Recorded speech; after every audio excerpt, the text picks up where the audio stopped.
Hay un versículo en la Biblia que debería de pararnos a todos en seco. No porque sea complicado, no porque sea difícil de entender, sino porque es tan claramente penetrante. Viene de los labios del mismo Jesucristo. No todo el que me dice Señor, Señor, entrará en el reino de los cielos, sino el que hace la voluntad de mi Padre que está en los cielos. Muchos me dirán en aquel día, Señor, Señor, ¿no profetizamos en tu nombre y en tu nombre echamos fuera demonios y en tu nombre hicimos muchos milagros? Entonces les declararé, jamás los conocí, apártense de mí los que practican la iniquidad. Ese puede ser el versículo más temido de toda la Escritura, porque no se dirige al ateo, no le habla al escéptico o al rebelde mundano, le está hablando a los religiosos, a que se encuentra activo en la iglesia, a esos que estaban seguros de que eran salvos, a todas esas personas que estaban confiadas de tener un lugar seguro en el cielo, solo para descubrir en el juicio final que Jesús nunca los conoció. Y no habla de que algún día los conoció y luego se alejaron.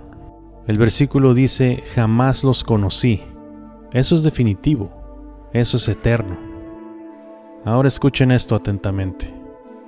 Estas personas no eran irreligiosas, no se encontraban por el mundo negando a Cristo, lo llamaban Señor, estaban sirviendo y haciendo obras en su nombre, pero sus corazones nunca fueron verdaderamente suyos. Tenían el lenguaje, la apariencia, incluso tenían las obras, pero les faltaba lo único que importaba más, una relación genuina de salvación con Jesucristo. Verán, vivimos en una época en donde la gente iguala la actividad espiritual con la autenticidad espiritual. Solo porque alguien canta en el grupo de adoración, o predica, o expulsa demonios, tal vez sea voluntario o lidera un estudio bíblico, eso no significa que haya nacido de nuevo. Y sin embargo, nuestras iglesias están llenas de personas que se les han hecho creer que con haber levantado la mano en un llamado al altar o haber hecho una simple oración es todo lo que se necesita. Nada de arrepentimiento ni rendición. No hay que llevar una cruz. Es solo repite después de mí y ya, estás dentro. Ese no es el evangelio que Jesús predicó. Él dijo, estrecha es la puerta y angosta la senda que lleva a la vida, y pocos son los que la hallan. En verdad te digo que el que no nace de nuevo no puede ver el reino de Dios. Pero en muchos púlpitos este versículo se evita porque es incómodo, es demasiado agudo. Confronta la base del facilismo y el cristianismo superficial. Y en lugar de advertir a la gente, los apaciguamos. En lugar de llamarlos al arrepentimiento, aplaudimos su asistencia. Pero Jesús no se dejará engañar, y en ese día, el día del juicio final, muchos se sorprenderán. Muchos dirán, pero Señor, yo estuve activo en la iglesia. Y Él dirá, nunca te conocí. No porque Él es cruel, sino porque nunca se entregaron. Nunca realmente vinieron a Él. Este versículo está destinado para que examines tu propio corazón. ¿Estás realmente en la fe o simplemente asistes a un edificio? La razón por la que este versículo es tan temido pero tan a menudo ignorado es porque la iglesia moderna se ha vuelto peligrosamente cómoda con el silencio. Silencio ante la verdad. Silencio cuando las almas eternas están en juego. Y mientras los púlpitos se llenan semana tras semana, muchos de ellos han guardado silencio cuando más importa. No hablarán sobre el juicio, no hablarán acerca del infierno, no advertirán a las personas sentadas frente a ellos que la actividad religiosa sin una verdadera conversión es una ilusión condenatoria. Y déjame decirte el porqué. Porque la verdad no atrae grandes multitudes. La convicción no vende libros. El arrepentimiento no es tendencia en las redes sociales. Pero ¿qué sí es popular? La positividad, autoayuda, un Jesús que no confronta, solo afirma, un evangelio despojado de su poder para salvar porque ya no llama a las personas a morir a sí mismas. La iglesia ha dejado de advertir a los pecadores. Hemos comenzado a consentirlos. Y en lugar de predicar a Cristo crucificado y resucitado, predicamos a un Dios que solo quiere hacer realidad tus sueños, como si Jesús hubiera ido a la cruz para que pudieras cumplir tu lista de deseos. Eso no es cristianismo. Esa es idolatría envuelta en lenguaje de iglesia. Y déjame decirte, el enemigo no necesita que lo adores directamente. Él solo necesita convencerte de que eres salvo cuando realmente no lo estás. Esa es la decepción más mortal de todas. Y cuando la iglesia se niega a predicar todo el consejo de Dios, se convierte en un socio silencioso en esa decepción. Muchas personas van a la iglesia los domingos viviendo en pecado, sin ningún tipo de convicción o transformación, y sin embargo nunca son confrontados. Nunca se les dice que sin santidad nadie verá al Señor. Nunca se les dice que el arrepentimiento no es opcional. ¿Y por qué? Porque no queremos ofender. No queremos que se vayan. Pero amigo, prefiero predicar la verdad y que varias personas se vayan a tener que consolar a la gente directamente al infierno.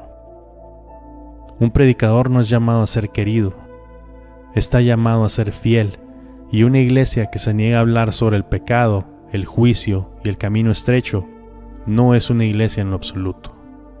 El silencio es ensordecedor y la sangre está en nuestras manos si conocíamos la verdad y no dijimos nada. Esto no es un juego, esto no es un seminario motivacional, esta es la vida y la muerte eterna.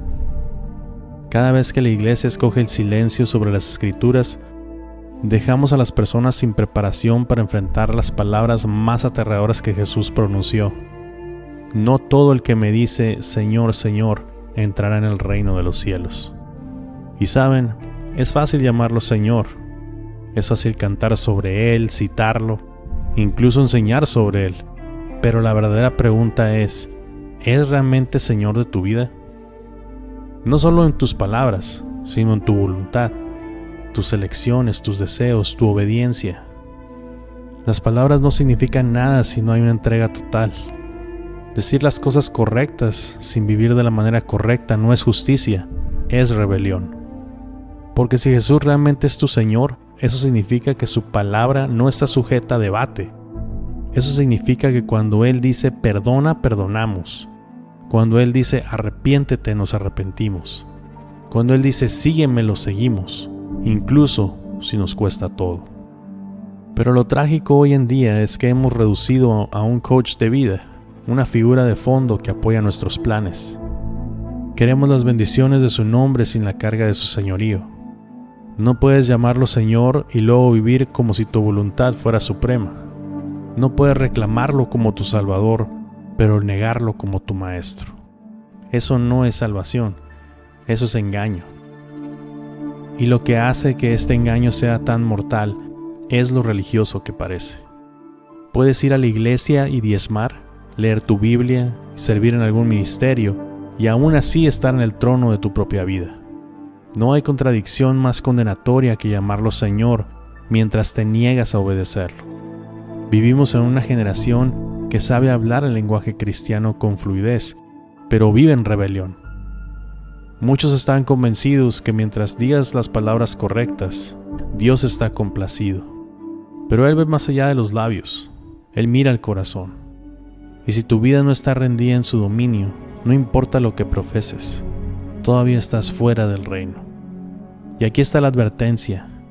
Un día toda rodilla se doblará y toda lengua confesará que Jesucristo es el Señor. Pero si esperas hasta ese día para someterte, será demasiado tarde. El tiempo para someterte es ahora, porque llamarlo Señor no es lo mismo que dejarlo ser tu Señor. El versículo dice, ¿no profetizamos en tu nombre? ¿Y en tu nombre echamos fuera demonios? ¿Y en tu nombre hicimos muchos milagros? Esta es la parte que hace reflexionar. Estos no eran miembros perezosos. Estas eran personas profundamente involucradas en el ministerio, usando lenguaje espiritual, participando en el trabajo de la iglesia, incluso demostrando poder. Y sin embargo, Jesús les dijo, jamás los conocí. Tenemos que dejar de asumir que la actividad espiritual equivale a la autenticidad espiritual. Puede ser un predicador dinámico, un líder de alabanza, un misionero audaz, incluso puede ser la cara de un ministerio en la iglesia y aún así estar perdido. Porque el problema de raíz no es lo que haces por Jesús, sino que si verdaderamente le perteneces a Él. No todos los que hacen la obra de Dios son realmente conocidos por Dios. ¿Y sabes qué es lo que hace esto todavía más aterrador? Estas personas no estaban mintiendo. Realmente creían que eran salvas. Ellos tenían plena confianza de que sus obras eran prueba de su relación con Dios. Pero Jesús no discutió lo que hicieron. Él expuso quiénes eran realmente. Apártense de mí, obradores de iniquidad. Esa es la clave. Sus obras podían impresionar a los hombres, pero sus corazones eran inicuos ante Dios. Es posible ayudar a las personas a llegar a Cristo mientras tú mismo caminas en la oscuridad. Dios puede usar tu don, pero eso no quiere decir que haya aceptado tu corazón. Los dones se dan, pero el fruto se cultiva. Y el fruto solo proviene de una vida entregada a la vid, que es Jesucristo. Hemos confundido ser útiles en el ministerio con estar seguros en Cristo. Y la iglesia ha hecho poco por desafiar esa confusión. Celebramos los resultados, exaltamos la influencia, medimos el éxito por lo que es visible. Pero Dios mide la obediencia, Él observa los motivos. Él mira si tu vida refleja arrepentimiento y santidad, no si tu agenda está llena de actividades de la iglesia. Puedes ser conocido en la iglesia y un desconocido en el cielo. Por eso Jesús dijo, por sus frutos los conocerán. No por su carisma, no por su currículum ministerial, no por cuántas personas lo siguen, sino por el fruto de la justicia, por una vida marcada por un arrepentimiento continuo, por amor a la verdad y por una obediencia humilde. Eso es lo que demuestra si realmente eres suyo. Jesús dijo algo que debería estremecernos a todos. Estrecha es la puerta y angosta la senda que lleva a la vida, y pocos son los que la hallan. No dijo muchos, dijo pocos. Eso va en contra de la cultura moderna de la iglesia, ¿verdad? Porque hemos construido ministerios enteros alrededor de la idea de que la salvación debería ser fácil, que la iglesia debería ser cómoda, que el evangelio debería presentarse de una manera que nunca ofende, pero Jesús nunca suavizó el camino a la vida eterna. Lo dejó dolorosamente claro. Es estrecho, es difícil, y pocos entrarán. Esa no es una estrategia de marketing efectiva, pero es la verdad. Estamos en una época en donde el objetivo de muchas iglesias es aumentar los números y mantener la gente feliz. Pero déjame decirte algo. El evangelio que evita el camino estrecho no es evangelio en lo absoluto. Es una trampa, es un engaño. El verdadero evangelio te llama a morir a ti mismo, a tomar tu cruz diariamente, a seguir a Jesús, donde Él te guíe. Incluso si te cuesta tus sueños, tu comodidad, tu popularidad o tu propia vida. Ese no es un tipo de predicación popular, pero es el único camino que lleva a la vida. La razón por la que la mayoría de las iglesias no predican esto es porque vacía la sala, elimina los falsos conversos, llama a la gente a salir de la complacencia. Esto exige un cambio de vida, no solo de una mano levantada o un momento de lágrimas en el altar, sino una entrega total. Hemos cambiado el camino estrecho por una autopista ancha de comodidad, de emoción y de compromiso. Hacemos la entrada tan amplia que nunca le decimos a la gente que hay una cruz en el camino. Pero Jesús no vino para hacer el camino fácil, vino para hacerlo posible. Y si la salvación es por gracia mediante la fe, no por obras, esa gracia te transforma y esa fe da fruto. La mayoría de la gente quiere a Jesús como Salvador, pero no como Señor. Quieren el cielo, pero no la santidad. Quieren bendiciones, pero no obediencia. Lamentablemente muchas iglesias están dispuestas a darles lo que quieren en lugar de lo que necesitan. Pero tú y yo no estamos llamados a la popularidad, estamos llamados a la fidelidad. Estamos llamados a predicar toda la verdad sin importar el costo, porque solo la verdad puede salvar. El camino puede ser estrecho, pero lleva a la vida eterna. Pablo escribió algo en 2 Corintios 13:5 que muy pocos quieren escuchar hoy en día. Él dijo, pónganse a prueba para ver si están en la fe. Examínense a sí mismos. ¿O no se reconocen a ustedes mismos de que Jesucristo está en ustedes, a menos de que en verdad no pasen la prueba? Ese es un mandato, no una sugerencia. Y sin embargo, ¿con qué frecuencia escuchamos eso siendo predicado hoy en día? En las iglesias de hoy estamos más enfocados en la autoestima que en el autoexamen. Les decimos a las personas: tú estás bien, eres salvo, vas camino al cielo, solo porque hicieron una oración o asisten a la iglesia regularmente. Pero la Biblia nos dice que nos pongamos a prueba. Eso significa que hay un peligro real de pensar que eres salvo cuando no lo estás. El versículo más temido de la Biblia, nunca los conocí, no está escrito para los paganos. Está escrito para personas que pensaron que eran cristianos. Eso debería hacernos reflexionar a todos. Y esto no se trata de dudar de tu salvación cada 5 minutos. Se trata de asegurarse de que sea real desde el principio. Porque la seguridad eterna no proviene de un momento de emoción, proviene de una vida de evidencia. El que es verdaderamente salvo lo demostrará, no a través de la perfección, sino a través del arrepentimiento, del hambre de justicia y de la sumisión a Cristo. Hemos creado una versión del cristianismo hoy en día que le dice a la gente que son salvos sin importar cómo vivan. Hemos despojado al Evangelio de sus demandas y le hemos dicho a la gente que el fruto no importa, pero Jesús dijo: todo árbol que no da buen fruto es cortado y echado al fuego.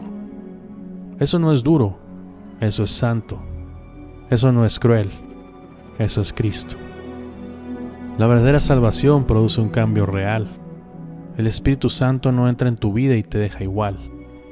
Si puedes pecar cómodamente, vivir en rebeldía, ignorar la palabra de Dios y no sentir convicción alguna, entonces el Espíritu de Dios no está en ti. Si tu vida no es diferente a la del mundo, si tus deseos no han cambiado, si tus prioridades siguen centradas en ti mismo, entonces tienes que hacerte una dura pregunta. ¿Realmente he nacido de nuevo? No se trata de sentimientos ni emociones espirituales fuertes. Se trata de un corazón transformado que anhela la santidad, odia el pecado y desea agradar al Padre. Hoy en día muchas personas se aferran a una falsa seguridad. Nunca han sido confrontadas, nunca se han examinado a sí mismas. Y la iglesia les ha fallado al mantenerlas cómodas, en lugar de llamarlos a la cruz. Pero la Escritura dice que puedes saber si eres salvo si el fruto está presente, si tu vida muestra evidencia del trabajo del Espíritu. Si tu fe está viva, no muerta. No esperes hasta estar frente a Cristo para descubrir tu relación con Él.